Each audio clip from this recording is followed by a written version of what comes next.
et c'est une semaine à haut risque qui commence pour le gouvernement, entre les premiers départs en vacances vendredi qui s'annoncent compliqués, puisqu'on vous le disait, il n'y aura pas de retour à la normale avant la moitié de la semaine prochaine. Et demain, donc, cette journée de mobilisation, c'est un mardi noir que nous attendons. Et toute la journée, évidemment, BFM TV se mobilise et est à vos côtés pour vous accompagner. Fanny Wegscheider, vous avez déjà anticipé. On va vous donner quelques éléments, peut-être pour préparer cette journée. À quoi doit-on s'attendre? Quels sont les secteurs qui vont être touchés demain? Alors, on sait les Français attendent de savoir comment ça se passait, notamment dans les transports. C'est essentiel, on l'a vu déjà avec les voitures tout à l'heure.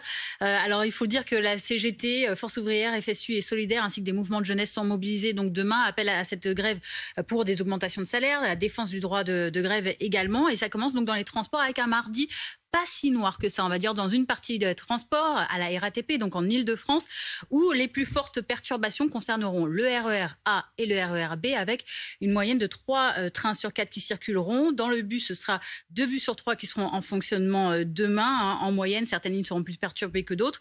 Et le noctilien circulera parfaitement normalement. Les métros et tramways, où la CGT n'est pas majoritaire, et bien là, fonctionneront sur un mode quasi normal.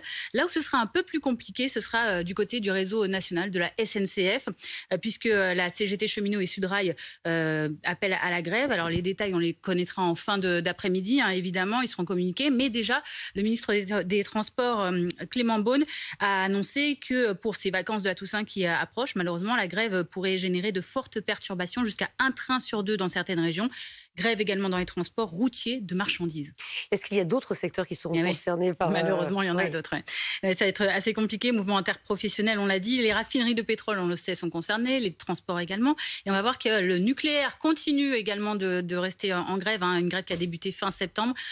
Seront également en grève demain les crèches. Au niveau de l'éducation, les lycées professionnels seront très impactés demain. Tous les syndicats sont mobilisés. Il y aura aussi la sidérurgie, les cliniques privées ou encore les trois composantes de la fonction publique, d'État, territoriale ou encore hospitalière. Merci beaucoup, Fanny.